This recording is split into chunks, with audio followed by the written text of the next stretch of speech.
Our story opens on a group of men in white uniforms hard at work, tilling the soil. A shout rings out through music, the air demanding someone bring water. Next, they lay down straw, while a line of men passes buckets, music, of water. Meanwhile, an overseer perched on a cliff berates them as slaves barking music, orders to work faster.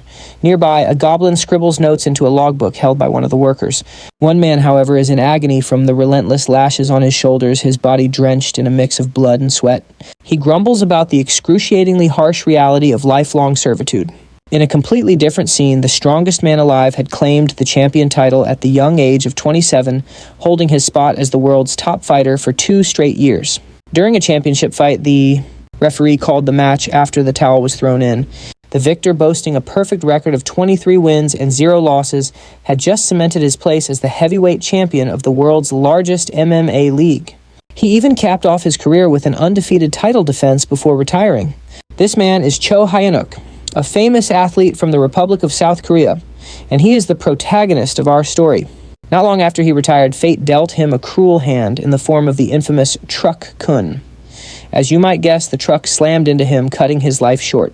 Hyun-wook found himself bitterly regretting the loss of all the money he had painstakingly saved up for retirement. After all, fighting was the only life he had ever known. To make matters worse, he was single with 0 romantic experience. Even a half hour after his death, Hyun-wook was still being melodramatic. But slowly his perspective started to shift, music, and he began to see the silver lining. No more grueling training. No more championship titles to defend. He even found solace in the fact he had no family or close friends. As he was drifting in an ethereal space, realizing no one was left to grieve for him, an arm suddenly appeared out of thin air. It belonged to a gorgeous angel who apologized for being late. She calls Hyun-wook an SSS class hero and introduces herself as Rachel. She explains she's a recruiter tasked with finding people whose earthly lives have ended. Hyun-wook, completely overwhelmed and confused, blushes at her appearance, particularly at her chest. He turns an even deeper shade of red when Rachel grabs his hand. Music. Hyun-wook asks for an explanation and Rachel gives him 2 options. The first option is to accept death and wait to be reincarnated. Music. Most likely as an unlucky old bachelor. The second is to be resurrected immediately as a hero destined to save a world that desperately needs him. Music. To make the second choice more alluring, Rachel surrounds Hyun-wook with visions of beautiful women. Feeling unprepared, Hyun-wook says he needs more time to think, as this is all very sudden and short on details. Rachel gently presses him, music, asking if he really plans to pass up a once-in-a-lifetime opportunity. She paints a vivid picture of the rewards waiting for him: wealth, fame, beautiful women, and even exclusive perks. However, as Rachel continues her sales pitch, Hyun-wook has already started to tune her out. He considers his options. Music. Becoming a hero means he'd have to fight again, the very thing he just retired from. The alternative, peacefully waiting for reincarnation, seemed way more appealing. Noticing his lack of enthusiasm, Rachel decides to sweeten the pot. She explains that in the other world, the village chief will welcome him with open arms, offering him food and a place to stay right away. Hyun-wook would be welcomed as a hero and could easily complete any quest that came his way. Rachel continues, saying the chief might even offer his daughter, the most beautiful woman in the village, to Hyun-wook in marriage. Music? But Hyun-wook's stoic expression doesn't falter, which makes Rachel start to worry about her recruitment bonus. Switching tactics. Rachel, music, pretends to give up, telling Hyun-wook to just go accept his fate as a lonely bachelor. This move finally gets his attention. To seal the deal, Rachel introduces a chilling thought. There's no guarantee he would even be reincarnated as a human. That realization finally strikes a chord with Hyun-wook. As Rachel pretends to leave, he grabs her leg, shouting that he'll take her offer. Playing it cool, Rachel coyly asks him to say it again. Hyun-wook tightens his grip, yelling that he will become a hero. Satisfied, Rachel grins and says they should get started immediately. A bewildered Hyun-wook asks her what she means. A glowing magic circle appears right under his feet, signaling the start of his new journey. Hyun-wook protests that he isn't ready, but he realizes it's too late to stop what's already happening. Music. Rachel simply insists that the amazing new world is already perfectly prepared for his arrival. She wished him an incredible adventure, though she couldn't resist complaining about how difficult he was making things right before he finally agreed to go. Suddenly, Rachel got a call. She answered and reported that prospective hero number 137,421, Hyun-wook, had just completed his transmigration. Meanwhile, Hyun-wook drifted out of consciousness only to awaken to someone telling him to open his eyes. He wondered if this could be the village chief Rachel had mentioned, the one with the gorgeous daughter.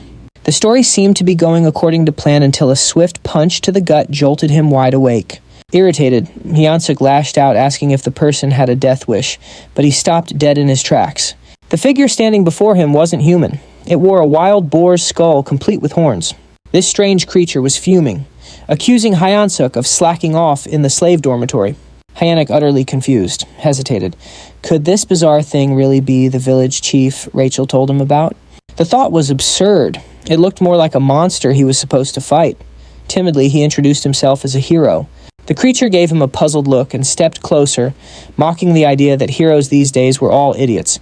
Hyunsuk began to suspect something was terribly wrong, but he convinced himself that Rachel wouldn't deceive him. Was this monster his first quest?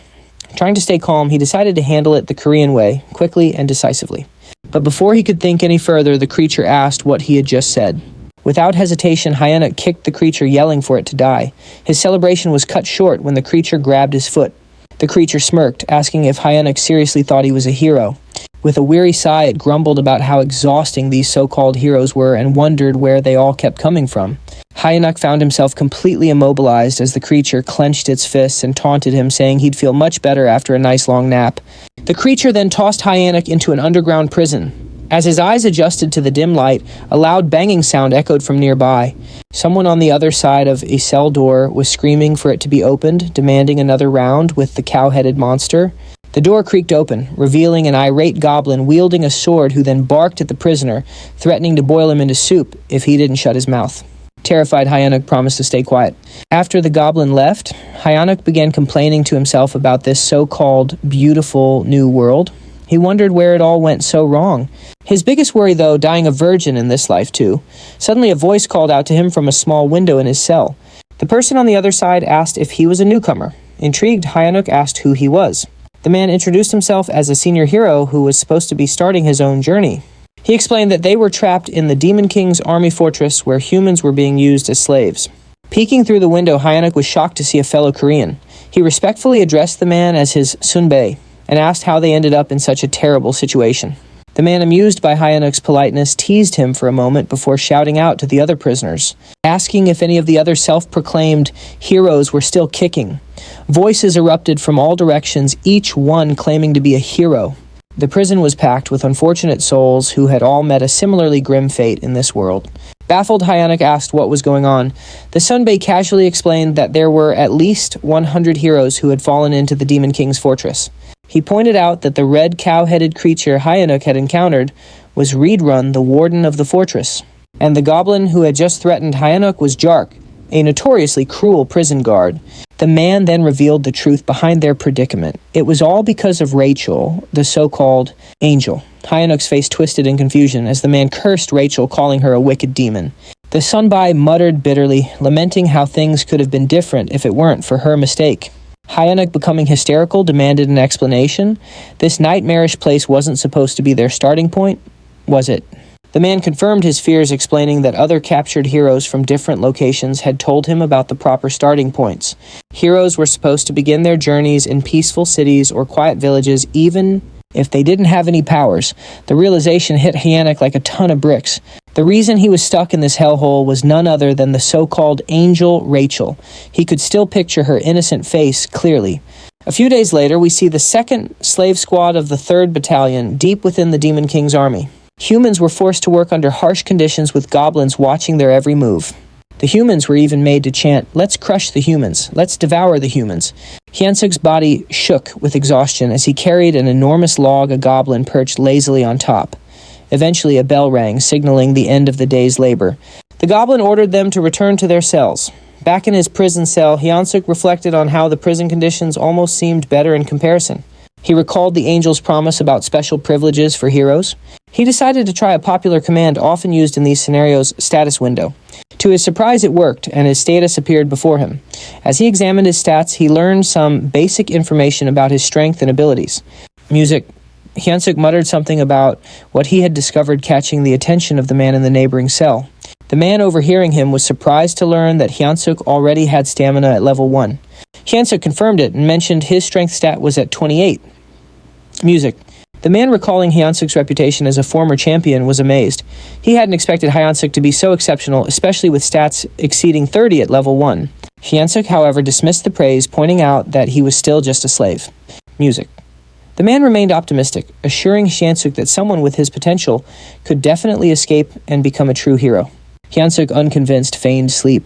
In reality, he was preoccupied with his low level, doubting it would help him break free. As the night deepened and the man finally fell asleep, Hyunsuk, Music, quietly got up to check his status window again. He noticed 2 intriguing options: mana that could grant superhuman strength and something called hero points. Hyunsuk realized that the other so-called heroes didn't seem to know about hero points, as no one had ever earned any. Suddenly a familiar light appeared and the angel re-emerged, flaunting her appearance. With a teasing smile and a playful pout, she greeted him with a cheerful, "Long time no see." She provocatively asked whether she should reveal some important information about hero points. Before she could finish, Hyunsuk grabbed the diminutive Rachel in his hands, his expression dark with frustration.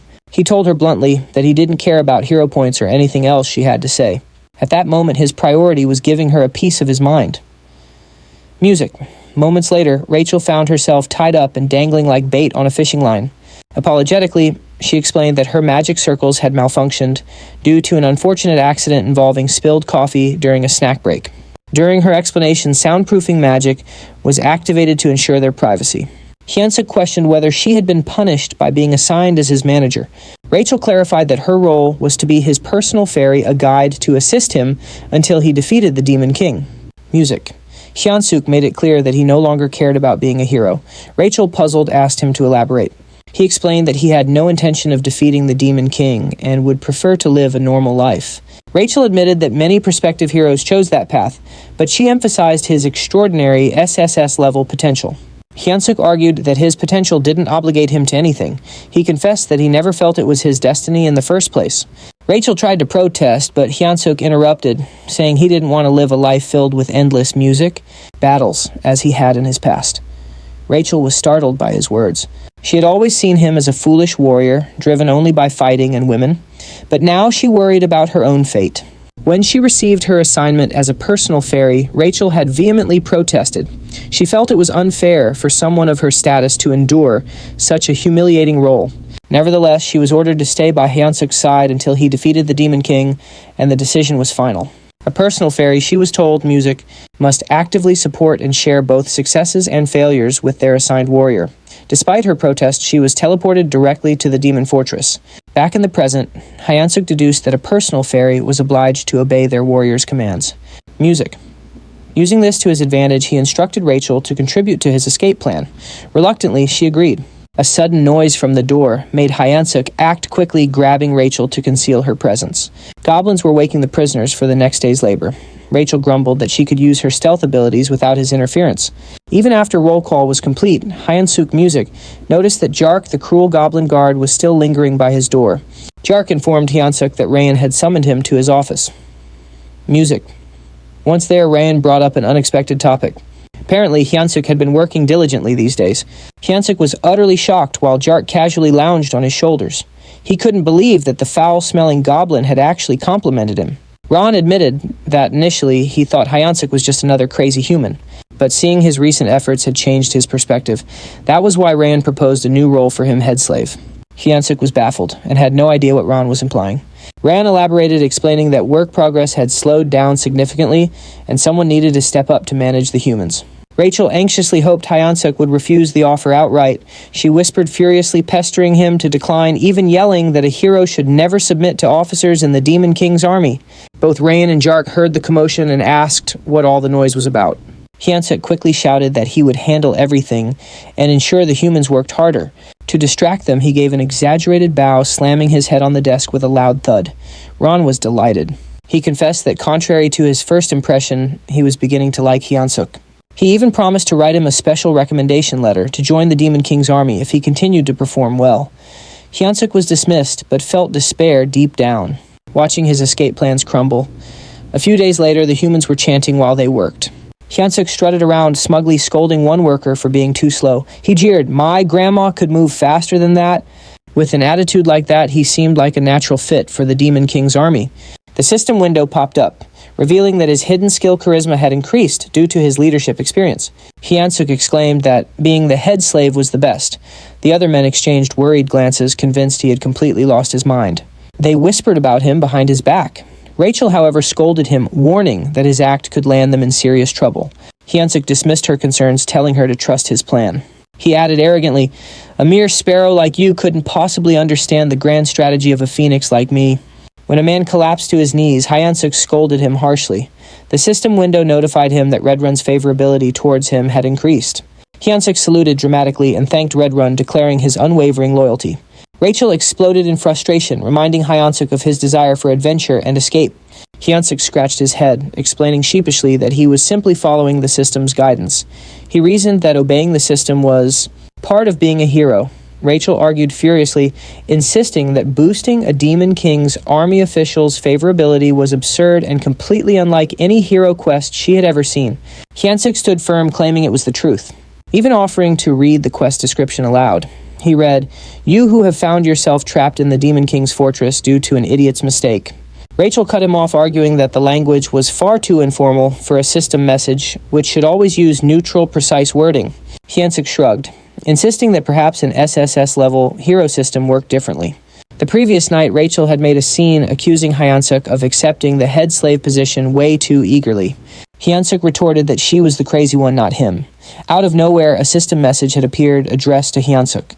It stated, "You who have found yourself trapped in the Demon King's fortress due to an idiot's mistake might feel as frustrated as someone discovering an empty toilet paper roll. However, this is your chance to become a true hero. You must gain the favor of the Demon King's officer Redrun and earn 100 hero points." Hyansuk had been stunned at the time, but realized this was his only viable option. Now back at work, Hyansuk led the slaves in singing the Demon King's Third Army Corps' song. Rachel was puzzled, realizing only high-ranking figures could alter quest objectives.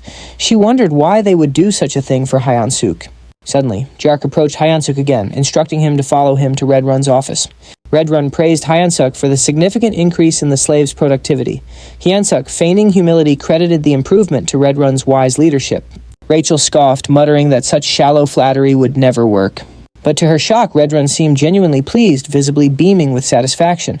The system window reappeared, announcing that Hyansuk had achieved his favorability goal and successfully completed the hero quest. He earned 100 hero points, unlocking the beginner hero store with his first points.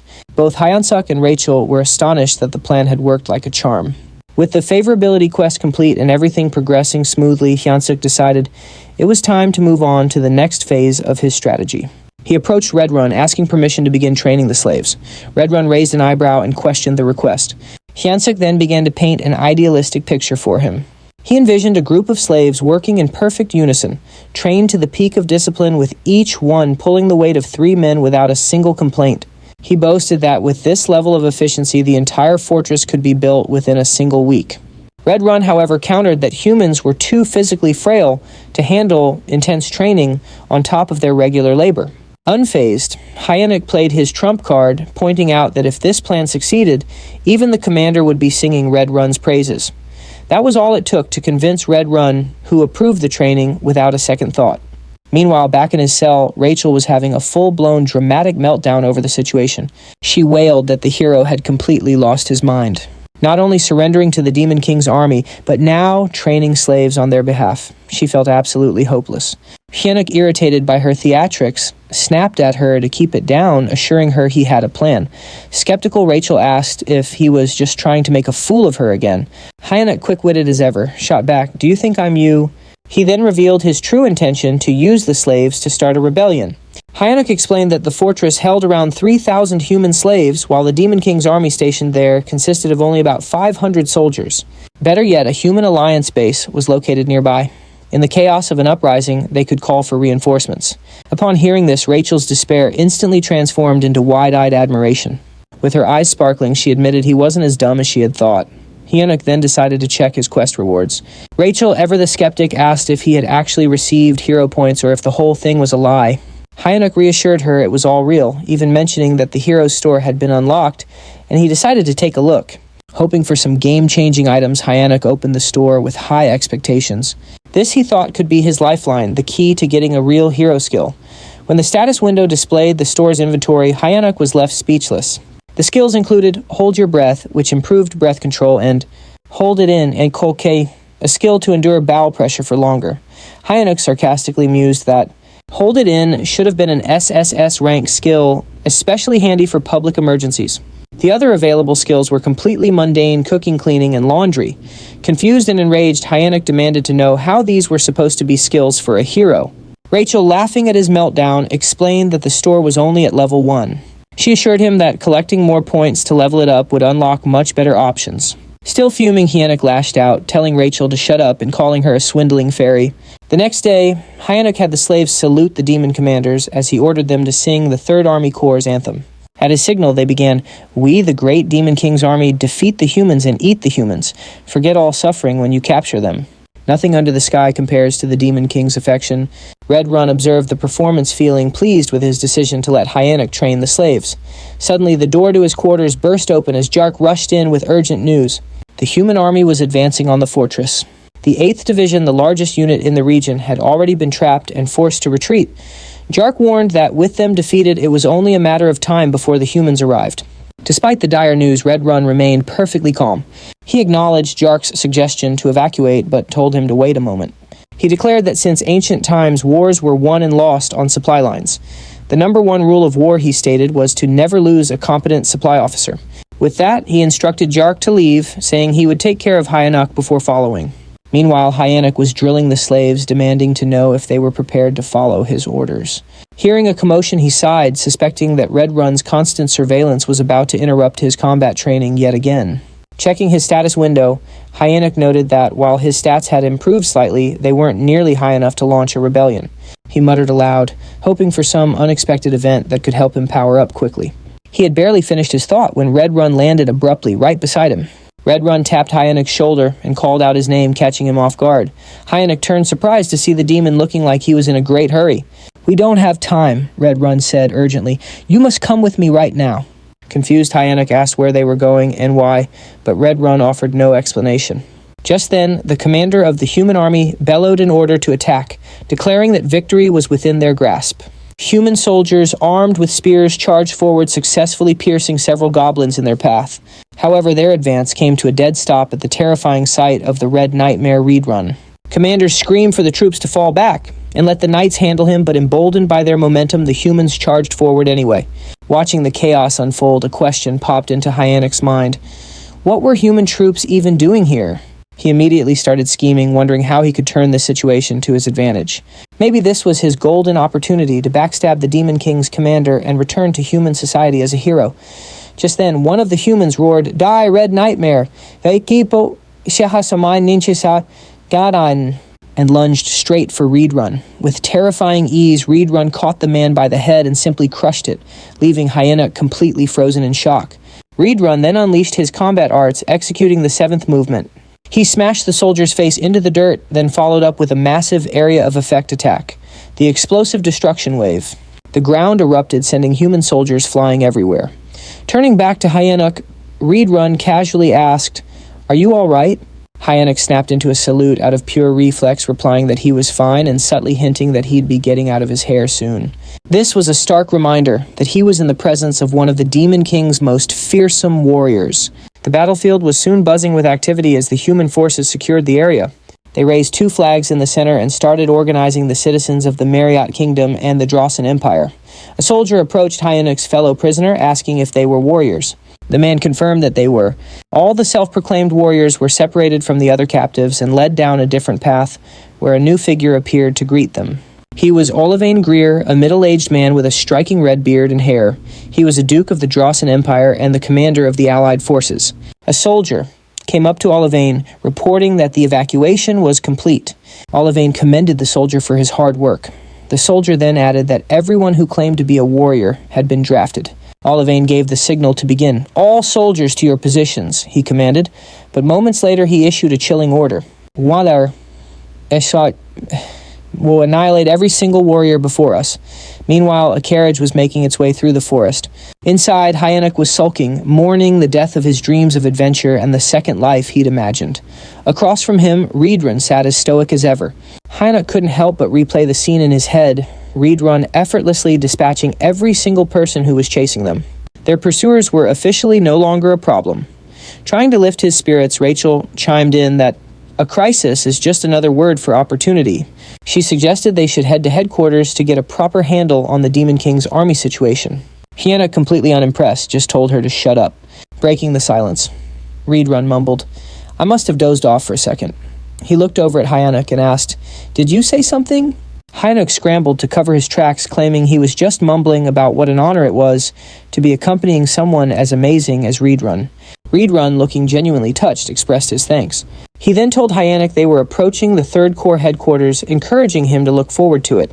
"Once we arrive," Reed Run added, "I'll have you officially enlisted in the Demon King's army." Hyunuk's face went pale, but he managed to choke out, "It's an honor." Rachel was panicking internally too. At the headquarters, a guard announced Reed Run's return and the main gates swung open. Reed Run gestured for Hyunuk to follow, explaining that he was taking him straight to the commander. "It's an absolute honor to meet the commander so soon," Hyunuk remarked, though his stiff posture screamed otherwise. Reed Run warned Hyunuk to be on his absolute best behavior in front of the commander, if he valued his life. Remembering the old saying about surviving a tiger's den if you just keep your wits about you, Hyunuk steeled himself and vowed not to give up. At the commander's door, Reed Run announced their arrival and was told to enter. As the door swung open, Hyunuk heard a woman's voice making him wonder if the commander was actually human. The figure before them was certainly striking a woman with long pointed ears, claw-like nails, and her eyes covered. The skin on her jaw and neck was a different color, adding to her otherworldly vibe. She was lounging in her chair wearing a pair of stilettos and exuding an unmistakable aura of command. "Welcome back, Reed Run," she purred with a smile, observing that he seemed to have packed on even more muscle since they last met. This woman was Hemis, the commander of the Demon King's Army 3rd Corps. Reed Run returned the compliment, remarking that her beauty had grown even more radiant. Hyunuk could feel his own cheeks getting hot. He couldn't believe a commander could be this stunning. Hemis smiled graciously and thanked Reed Run for his kind words. Meanwhile, Hyunuk was having an internal meltdown, completely unsure how to act. Should he also compliment her beauty? He was still wrestling with the thought when Reed Run changed the subject, admitting his shame over failing to defend the fortress. Hemis dismissed her guilt, explaining that the blame lay with the 8th Division commander, not her. She added with a sharp tone, "I should have made a bag out of his hide by now." Hyunsuk felt his breath hitch. She continued, noting that the 8th Division commander had returned alive, but in complete disgrace. The pressure Hyunsuk felt in her presence was overwhelming, far surpassing anything he had ever experienced before. He clenched his fists, doing his best to hide his trembling. Changing the subject, Hemis turned her attention to the human that Reed Run had brought. Reed Run introduced him as Hyunsuk, the individual he had reported about earlier. He announced that he had brought Hyunsuk to officially enlist him in the Demon King's army. Hemis stepped closer, inspecting him. "He's cute," she commented casually. She expressed her anticipation for his performance, especially since he had been handpicked by Reed Run. Hyunsuk, though flustered, managed to stammer out that he would do his best. Hemis, however, remarked skeptically, "With a body like that, you won't last long in the demon army." She turned to Reed Run, asking if he agreed. Reed Run nodded, adding, "He'll be eaten alive by the others." Reed Run then noted how rare it was for a human to join the demon army and requested permission to train Hyunsuk personally. Hemis's response was swift and firm. "Absolutely not," she said. She explained that Reed Run's time shouldn't be wasted on a mere human. Then something startling happened. Hemis began to transform. Her head morphed into something resembling a flower, but one with sharp teeth and a long tongue. Hyunsuk's jaw dropped in disbelief as he watched her shove her own arm into her mouth. Moments later, her face returned to normal, and in her arms she held a black dog-like creature. She informed Hyunsuk that he would now be tasked with caring for her pet. The creature, though small, looked ferocious. "This is Bobo," she introduced warmly. "Isn't he adorable?" Hyunsuk wondered to himself what kind of pet this could possibly be. He couldn't help but think that it looked like it had crawled straight out of the depths of hell. Also, in his language, the name Bobo meant stupid emo, which added a hilarious twist to the situation. Reed Run observed the creature and remarked, "I can sense immense power in it even as a baby." Hemis beamed at the acknowledgement, clearly pleased. Hyunsuk, however, remained skeptical. Noticing his hesitation, Hemis asked pointedly about his reaction, intimidating him even more. "Don't you like it?" she pressed. Hyunsuk quickly backtracked, insisting it's an honor to care for Bobo. "Ja, I self it's an honor." Satisfied with his answer, Hemis handed Bobo over to him. She advised him, Bobo is a growing boy, so don't forget to feed him. He gets unpleasant when he's hungry. She also warned that assigning new caretakers for Bobo had become a challenge since he kept eating all of them. Suddenly, Rachel's voice rang out, surprising everyone. She had noticed a new hero quest in the system window and couldn't contain her shock. Hyunsuk shushed her immediately, fearing she might wake Bobo. The quest details appeared before him: survive by earning Bobo's affection and secure a better future. The reward was 200 hero points. Hyunsuk was stunned. Was he really tasked with winning over a commander's pet? Just then, the door creaked open and a goblin entered, knocking on the frame. Hyunsuk greeted it politely, but internally, he couldn't help but feel uneasy. Having a goblin as a companion made him feel like he was being sized up as a potential snack. Curious, he asked about the previous caretakers. The goblin informed him bluntly that there were none left. They were all dead. The goblin explained that from now on it would be their job to prepare meals for Bobo. Is that all? Hyunsuk asked.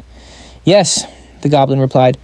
But just as it was about to bark another order, a shadow loomed over it. It was Bobo licking the goblin's head ominously. Terrified, the goblin clung to Hyunsuk's leg, pleading desperately. The goblin even offered Hyunsuk his own food to save himself. That's when Hyunsuk's patience finally snapped. What are you doing? Heidi, he shouted. The goblin ignored him, knowing full well that one of them wouldn't survive this. Furious, Hyunsuk grabbed the goblin and hurled it toward Bobo. You're the one who's dying, he declared as Bobo prepared to pounce. Hyunsuk handed the snack to Bobo, who seemed delighted. Without hesitation, Bobo devoured it. Hyunsuk and Rachel watched as Bobo happily enjoyed his treat. A little later, Rachel found herself in a panic, running for her life. Bobo was chasing her. Desperate for help, she shouted to Hyunsuk, but he just casually replied, You better not run for too long. He'll get hungry again. Just then, Hyunsuk's eyes caught something. A new item was available in the shop, an extra-large bone. This particular bone could attract and charm canine-type monsters. It was priced at 30 hero points. Acting quickly, Hyunsuk called out to Bobo and showed him the bone. He threw it, and Bobo's eyes lit up with excitement before he dashed off to fetch it. Meanwhile, a pooped Rachel grumbled from all the flying. Took you long enough. Hyunsuk, looking smug, shot back. That's because my superior brain notices the little things. He figured the quest would be a cakewalk from here, but he couldn't have been more wrong. Bobo suddenly lunged at him, just barely missing and only managing to rip the hem of his shirt. That's when the light bulb went off. The bone wasn't going to cut it. Bobo wanted fresh meat. Rachel asked if he was seriously planning to take Bobo outside. Hyunsuk molded over, feeling the heat as Bobo started to bare his fangs. In a panic, Hyunsuk shouted the first calming word that popped into his head, walk. Bobo froze mid-snarl, and his entire attitude did a complete 180. The feral beast was gone, replaced by a happy-go-lucky dog wagging his tail with excitement. Bobo even gave Hyunsuk a big hug, who breathed a massive sigh of relief. Now that they were outside, Hyunsuk tried to find the kitchen, but he was completely and utterly lost. To make matters worse, an energetic Bobo was pulling him every which way. Rachel, surveying the area, had to admit she couldn't smell any food either. Then she spotted a goblin and suggested asking it for directions. Hyunsuk walked up to the goblin, who seemed confused to see a human. The second Bobo went back to his wild self. The goblin froze, stiff with terror. Hyunsuk tried to calm the goblin down, explaining that it was just time for Bobo's walk. The horrified goblin asked why a human was walking Bobo. Just then, Bobo licked the goblin's face, and Hyunsuk sternly commanded, You can't eat him.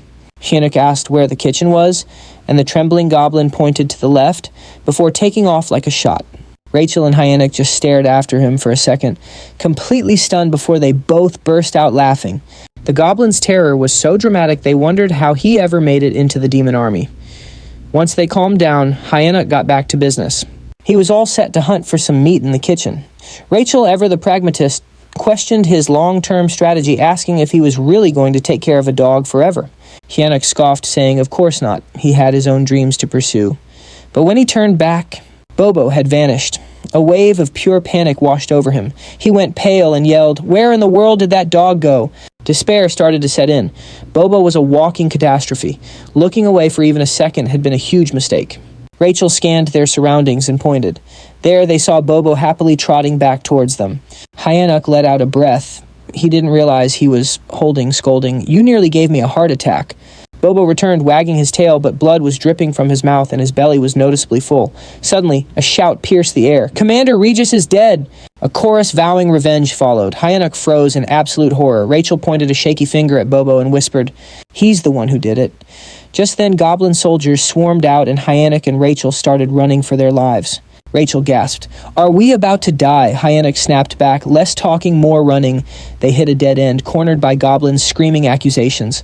One goblin swore he'd rip Hyanuk's arms off like they were chicken wings. Another whined that the commander was already digested, wondering aloud what he might have tasted like. Yet another suggested they tear both Hyanuk and Bobo to pieces and split the loot. Hyanuk forced a calm he didn't feel and yelled back, "How dare you?" Totally outnumbered, he desperately needed a plan.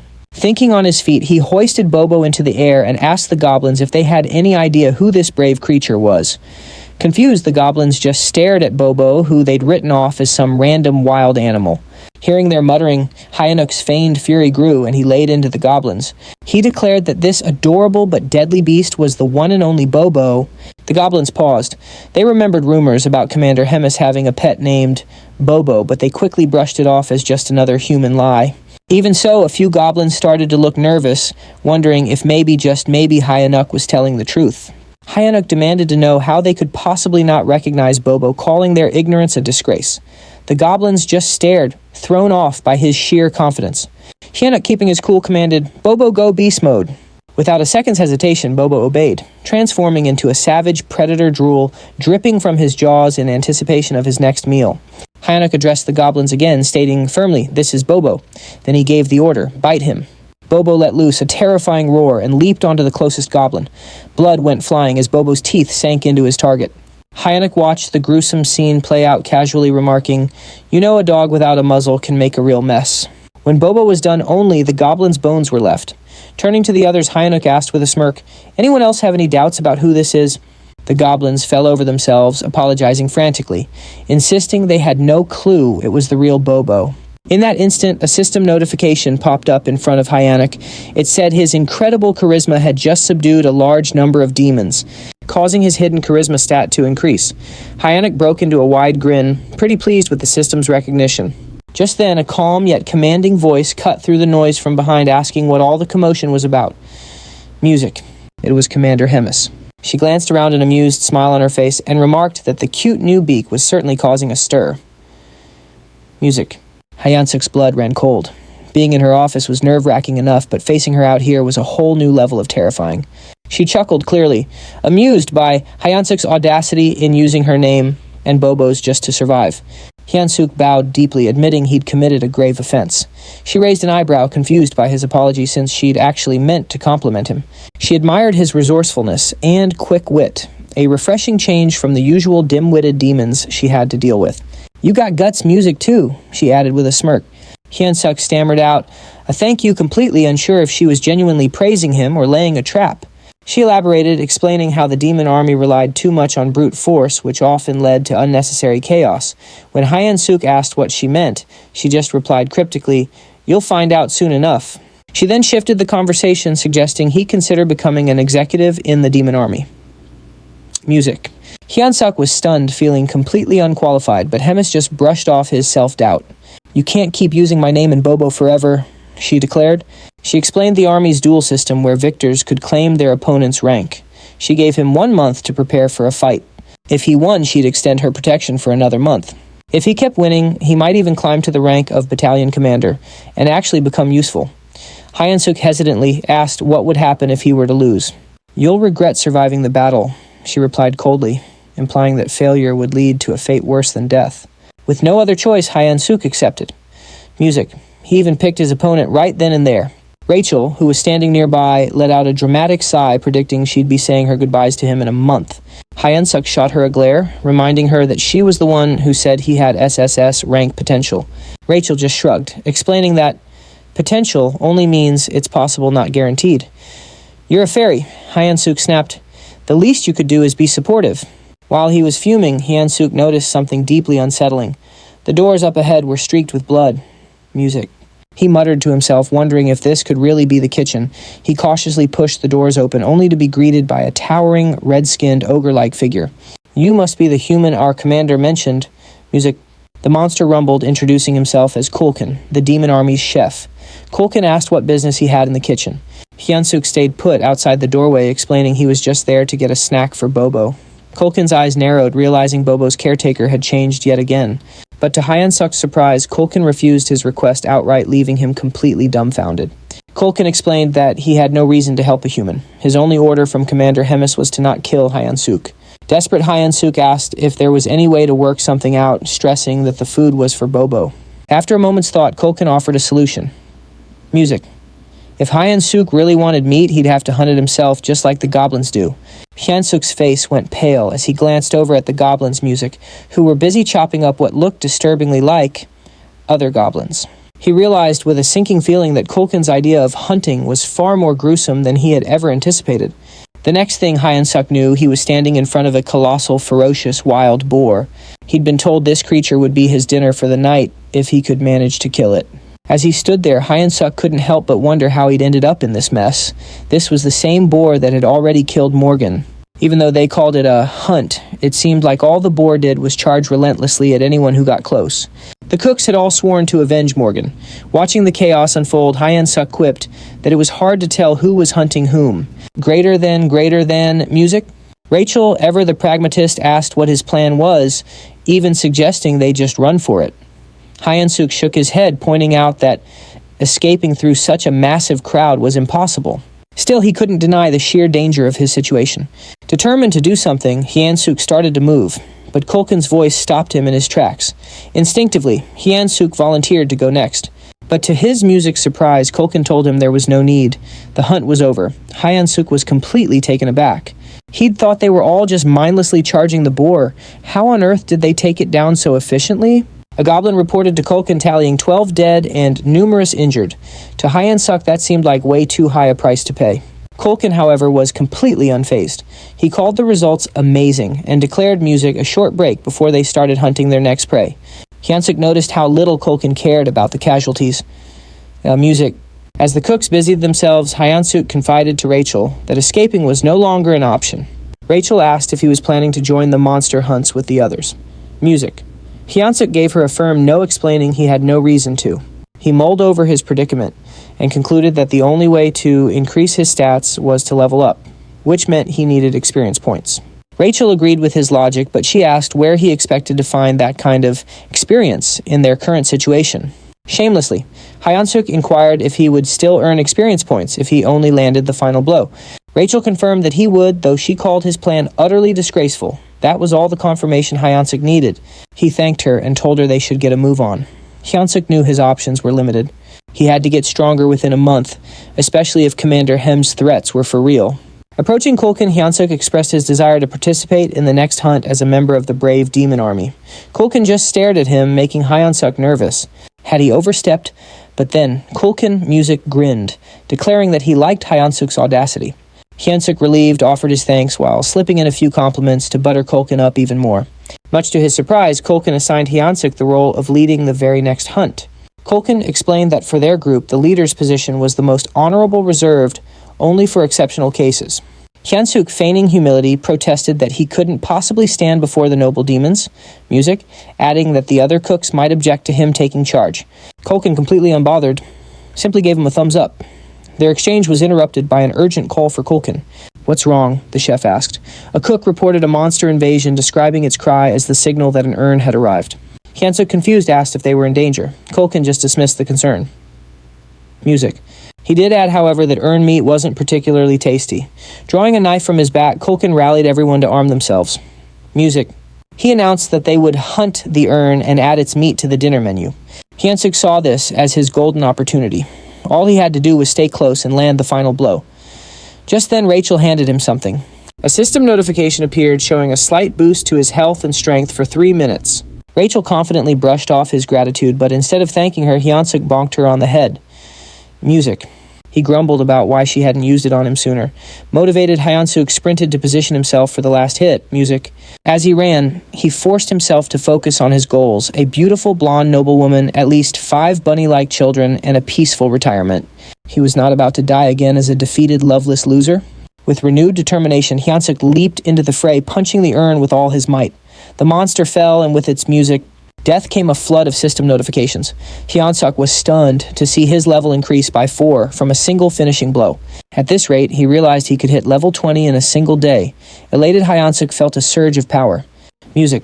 Finally, he could actually get stronger. Moments later, a trembling cook approached the dead urn, raising a butcher's knife. Before the cook could make a move, Hyunsuk casually elbowed him, claiming his arm had slipped. He laughed maniacally, his grin wide and menacing. It was as if he'd lost his mind as he declared that every last hit in the world was now his to claim. Time passed and more monsters were slain. Rachel, looking visibly drained, asked if they were finally finished. Hyunsuk just smirked and praised his personal buff bot for her assistance. All the monsters had been dealt with music, and it looked like the cooks had finished up their butchering. But upon closer inspection, he realized the cooks were already gorging themselves on the fresh meat. One of them even shouted for a bigger serving, leaving Hyunsuk completely baffled.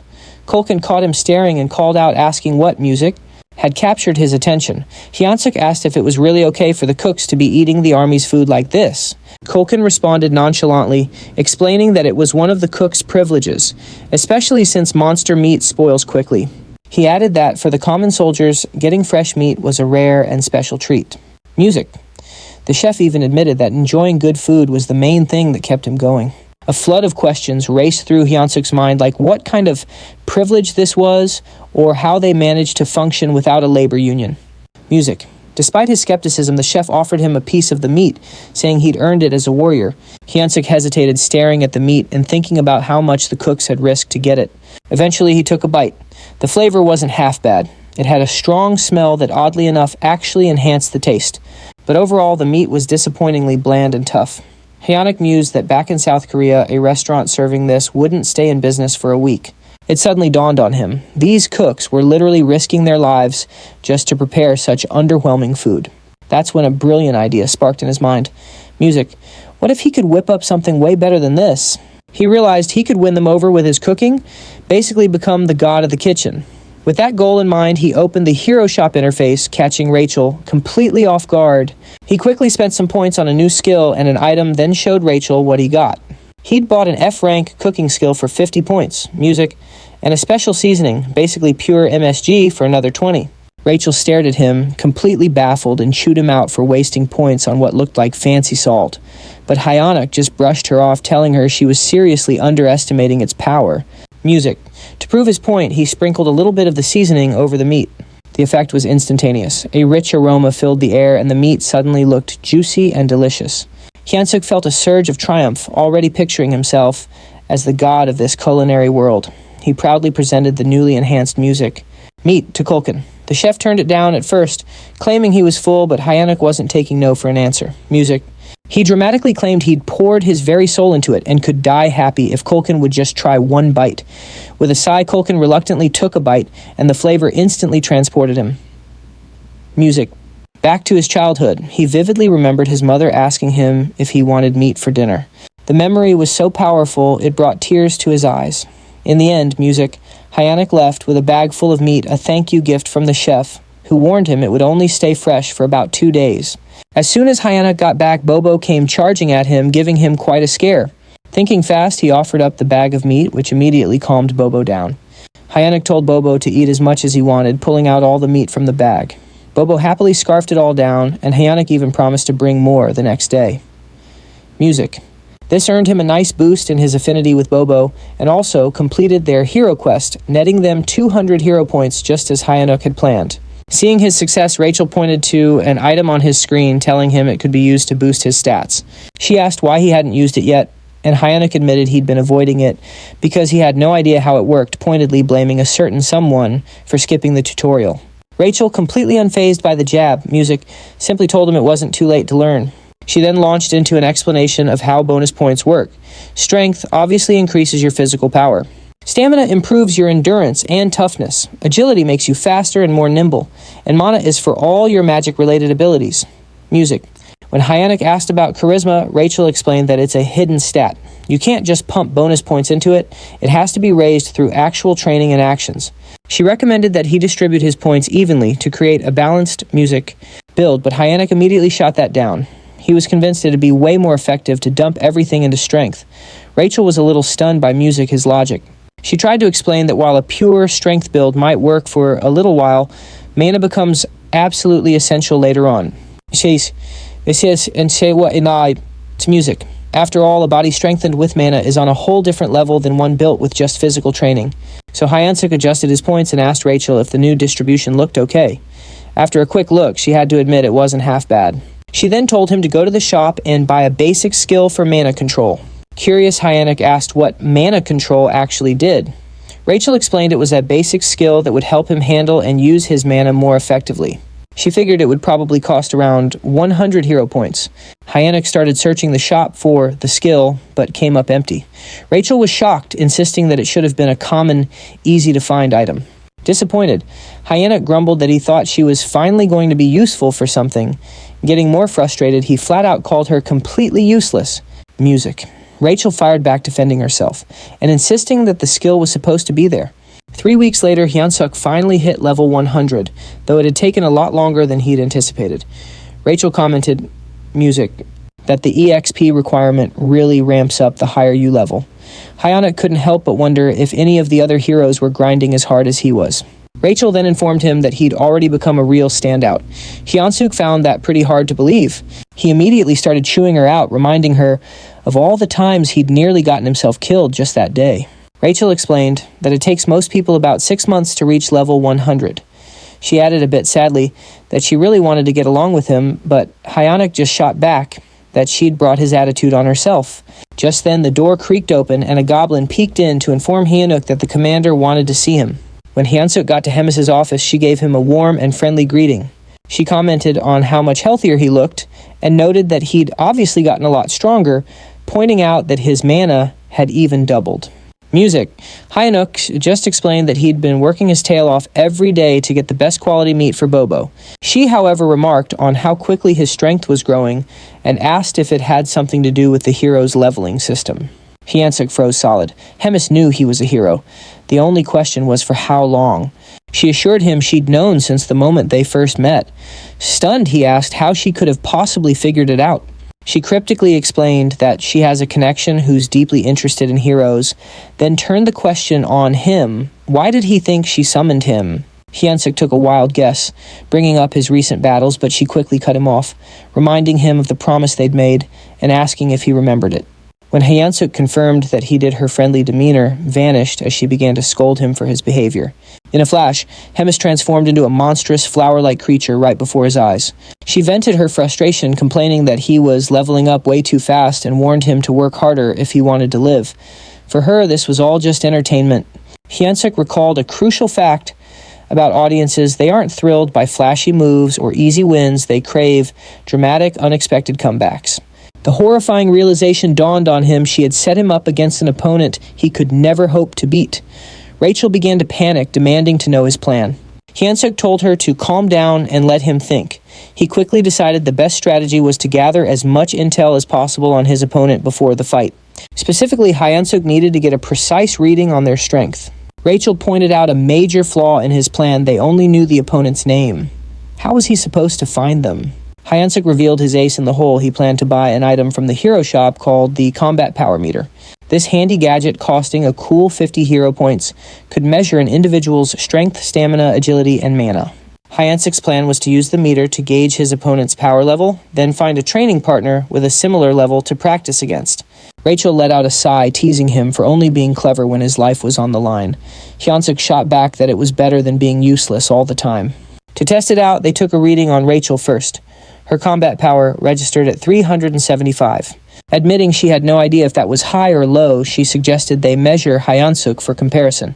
Hyansuk handed her the device and waited for the verdict. However, Rachel's expression was one of pure confusion. He asked her if she was seeing anything. After a moment of hesitation, Rachel declared the device must be broken completely, unable to accept that his stats were higher than hers. As it turns out, Hyansuk's combat power was a whopping 1,560. He smugly asked Rachel who the weak one was now. Looking completely defeated, she mumbled that her power level had been 10,000 just a month ago. Hyansuk then cheekily asked if the meter was working properly now, despite her earlier doubts.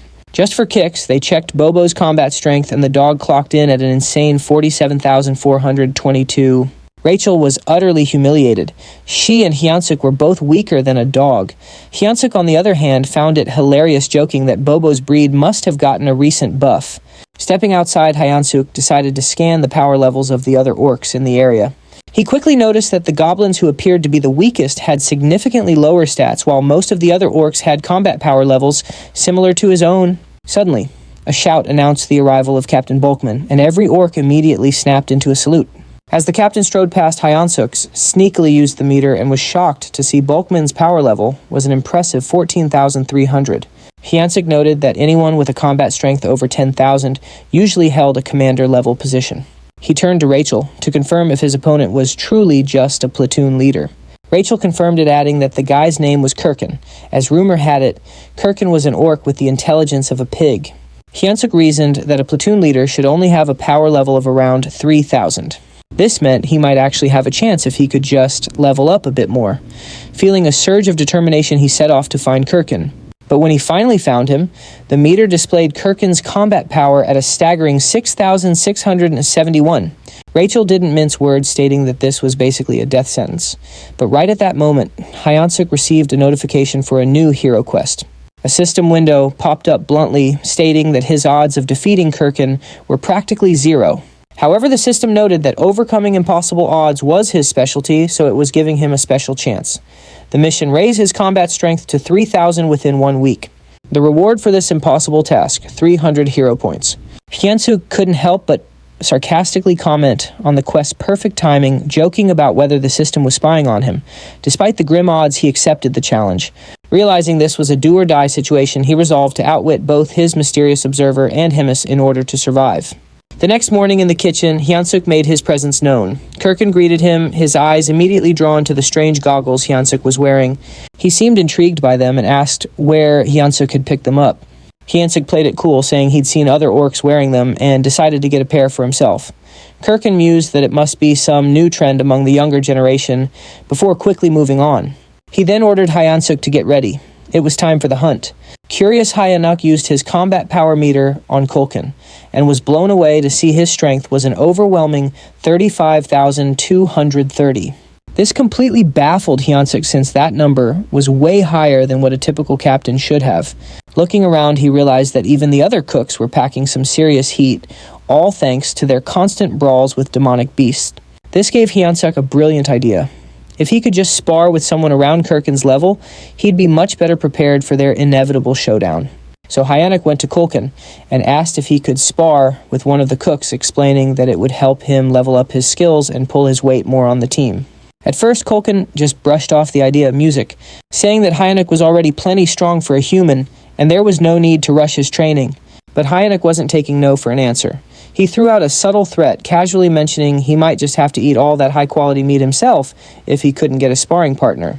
That did the trick. Kulkin reluctantly gave in and told Hyansuk to pick his opponent. A little later, while the cooks were gearing up for a hunt, word got out that Hyansuk was planning to fight Gorbachev, a cook, with a combat strength of 2,620. Naturally, some of the onlookers started wondering if this would be Hyansuk's last day on Earth.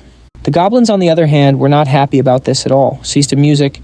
They definitely didn't want to lose the guy who'd been hooking them up with all the tasty meat.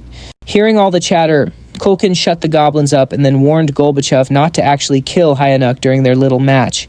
He told him to take it easy and not go overboard. Gorbachev, who didn't look like the sharpest tool in the shed, just nodded in agreement. Music.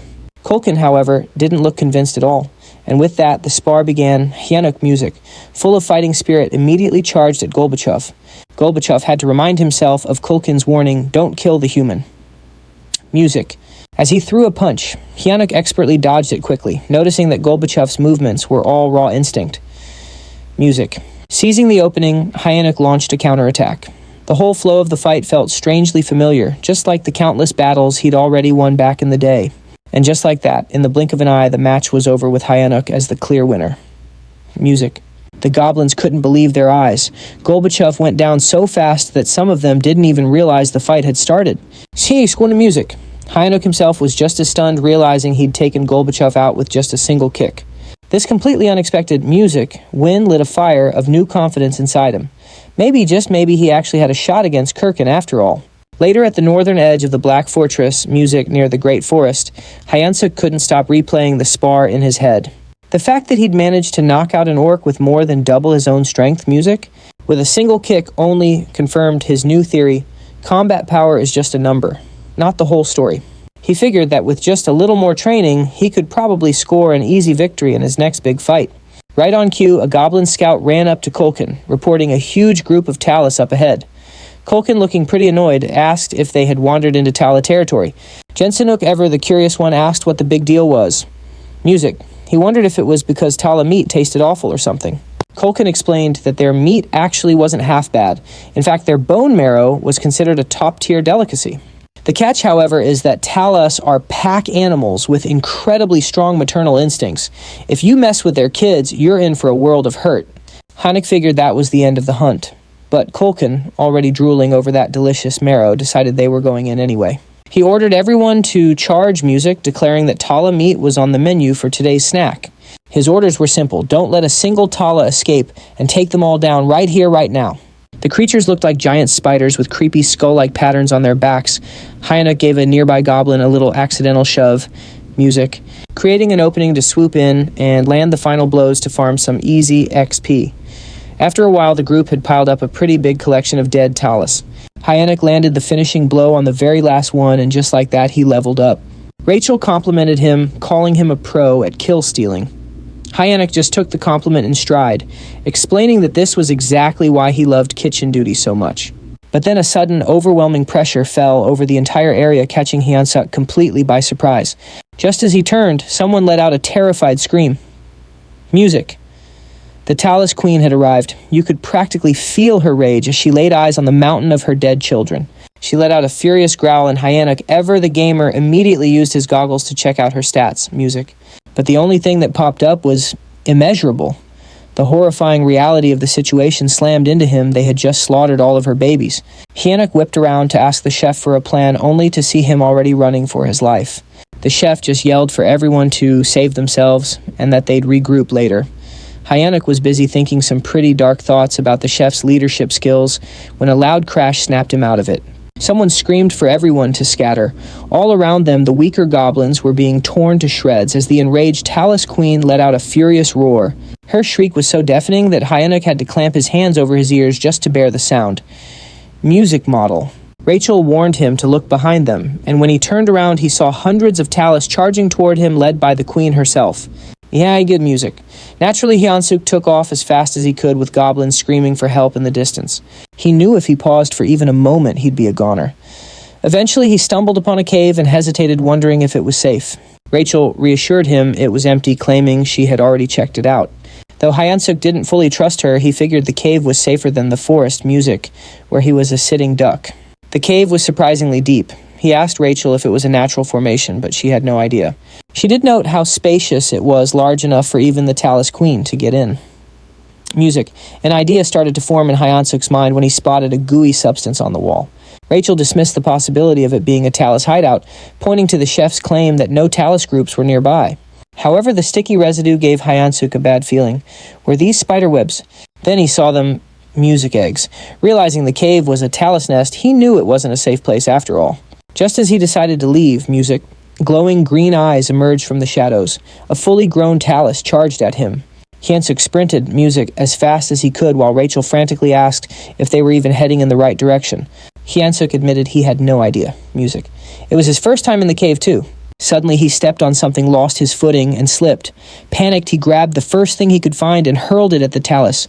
The creature caught the object in midair, an egg. To Hyansuk's surprise, the Talus stopped attacking, seemingly distracted by the egg. Music. He turned to Rachel for an explanation. Rachel guessed that the Talus might have found the egg appealing because it was round, smooth, and moist, noting that it resembled a Talus's own egg. Inspired, Hyansuk grabbed another egg and taunted the Talus, declaring he wasn't going to take any more of its nonsense. The Talus panicked, confirming that his strategy was working. Taking a firm stance, Hyansuk wound up to throw the egg. Music. The Talus scrambled to catch it, reacting almost desperately. Rachel observed the Talus's impressive agility and physique, Music, which was likely enhanced by its monstrous nature. She asked Hyansuk about his next move. Hyansuk, exasperated, Music, asked what other options he had when there were still over 100 eggs scattered around. Despite the situation, Hyansuk even dared to taunt the Talus when one of the eggs cracked. He mockingly told the creature that he could probably catch better than it could. Hyansuk ordered Rachel to fetch him another egg, but she informed him that they were down to their very last one. Music panic set in as Hyunsuk turned pale, realizing he had seriously messed up. The Talus let out a furious growl and lunged at them. Hyunsuk quickly ordered Rachel to cast a buff spell. The Talus Queen was seething with rage, but Hyunsuk noticed that she was already tired out from chasing after the eggs. He steadied himself and focused Music, knowing he could seize victory. As the Talus Queen charged at him, Hyunsuk prepared his ultimate attack, Paradise Reincarnation Shot. Instead of retreating Music, he confronted the monster head-on, delivering a powerful strike that defeated the Talus. Several system notifications popped up, Music, confirming that Hyunsuk had leveled up. Rachel rushed over to check on him, asking if he was all right. Hyunsuk admitted he wasn't joking, that he felt like he was dying right then and there. He suggested they find a safer spot. To his surprise, Rachel revealed that she could also use healing magic. Hyunsuk praised her, remarking that investing in mana points had really paid off. Rachel, however, modestly explained that her magic wasn't very strong and could mostly just stop bleeding. Hyunsuk allocated his newly earned stat points and decided to head back. At level 108, his stats now stood at Strength 56 plus 2, Agility 53 plus 2, Stamina 55 plus 2, Mana 53 plus 2, and Charisma 27. He felt a sense of accomplishment with his now balanced stats. Music. Even though he wasn't sure how to use them all just yet, he considered it an investment for the future. Suddenly, a familiar voice echoed through the cave. Music. It was Kulkin, delighted to see Hyunsuk was alive. Hyunsuk asked why Kulkin was there. Music. Kulkin explained that he'd found the cave while fleeing and thought they were lucky to have made it out alive, but then Kulkin froze when he realized it was a talus nest. He spotted the items scattered on the ground. Hyunsuk revealed that they were talus eggs, explaining that this was where they laid them. Kulkin's eyes lit up upon hearing this. He excitedly mentioned that talus eggs were an extremely rare delicacy reserved for high-ranking officials. Hyunsuk, irritated, yelled at Kulkin to focus, since they needed to escape. Kulkin remarked that the Talus Queen was likely already in the cave, and admitted that defeating her would require someone of a division commander rank or higher. He resigned himself to the idea that the egg would be his final meal. Suddenly, voices echoed from the entrance. The surviving goblins had arrived along with the head chef. Kulkin acknowledged those who barely made it and offered them a taste of the precious egg. Hyunsuk silently vowed not to let this be his last meal, especially since he hadn't yet enjoyed his wife's 5-dish spread. Determined, he refused to die in such a pitiful place. Meanwhile, in Hemis's office, a subordinate greeted the commander, commenting on her usual stiff demeanor, and she inquired if he had completed his assigned mission. Reedrun reported that he had successfully captured the Holy Empire's next saint just as instructed. Impressed, Hemis praised Reedrun for infiltrating a fanatical cult in just 3 weeks. She patted his head, causing him to blush. Their moment was interrupted by a knock at the door. Annoyed, Hemis remarked on the interruption. A goblin informed her of an urgent report regarding the cooks sent to gather ingredients. Hemis dismissed it at first, assuming it was a routine issue, but the goblin clarified that the incident was severe. The Taos Queen had appeared, leaving most of the cooks, including Kulkin, dead or missing. Hearing this, Reedrun's expression darkened as he asked about Hyunsuk, to which the goblin reported that he was also missing. Back in the cave, the goblins were toasting with the Taos eggs resigned to their fate. Kulkin bid them farewell, but Hyunsuk smacked him on the head, yelling at him to snap out of it. Kulkin gave him a bewildered look, as if asking, "What the heck?" Hyunsuk replied that Kulkin seemed to be under some wicked spell, and claimed he used a secret technique to wake him. With a triumphant grin, Hyunsuk pulled out a new item, the Beast Encyclopedia Demonic Beast Edition. The encyclopedia contained detailed information on nearly all demonic beasts, and required 50 hero points to acquire. He searched for information about the Taos, a spider-like demonic beast that lives in colonies and is known for its exceptionally strong legs. To defeat a Taos, one must aim for its weaker spots, such as its torso and head. The bodily fluids of the Taos are extremely flammable, and its eggs contain a substance as volatile as a bomb. The caves constructed with Taos saliva are also highly susceptible to fire, so using flame magic inside them is a dangerous gamble. Hyunsuk turned to Kulkin, asking if he could wield fire magic. Kulkin admitted he could, but only for simple attacks like shooting flames. With a resigned sigh, Kulkin advised Hyunsuk to abandon his efforts, warning that the Taos' carapace was too tough for his flames to penetrate. Hyunsuk dismissed his concerns, stating that he had no intention of burning the Taos directly. Gathering the group, he unveiled his plan. He emphasized that they needed to survive so they could continue enjoying delicacies like the Taos eggs. The goblins, however, thought his plan was futile. Hyunsuk cleverly tempted them by promising an unlimited feast of premium demonic beast meat as a celebration if they made it out alive. Their eyes sparkled with renewed determination, and Kulkin, drooling at the thought, eagerly asked about the plan. Pleased with their motivation, Hyenoch explained the details, stressing that no matter what, they must not stop running until they reached the exit. With the plan set, they moved out. Soon they encountered a swarm of Taus. Hyenoch signaled Kulkin to prepare his flames. At the right moment, Kulkin unleashed his fire, causing part of the cave to erupt in an explosion. Rachel observed the chaos and asked Hyenoch what he had done. He explained that, by allowing the fire to spread, the remaining eggs deeper in the cave would act as a distraction, keeping the Taus occupied long enough for them to escape. Hyenoch instructed the goblins to stay focused on surviving and to throw an egg as a diversion if needed. With only one egg left in his possession, they had to locate the exit before using it. As they pressed on, Rachel spotted a light ahead. Hyenoch guided the group toward it, urging them to keep running. Relief washed over them as they reached the light, but it was short-lived. Standing in their path was the Taos Queen. Hyenoch's expression darkened as the massive creature blocked their way. Kulkin, equally dismayed, whispered that the queen had returned. Believing their doom was imminent, Hyenoch refused to give up, noticing the queen wasn't attacking them outright. Sensing an opportunity, he addressed her directly. He instructed Kulkin to ignite something, then held up the last egg. He threatened to detonate it, warning, "If this explodes, we all die, your offspring included." The queen hesitated, her gaze fixed on the egg, and Hyenoch intensified his demand. He urged her to step aside. The queen screeched loudly, causing the tension to rise, and Rachel anxiously asked what they should do next.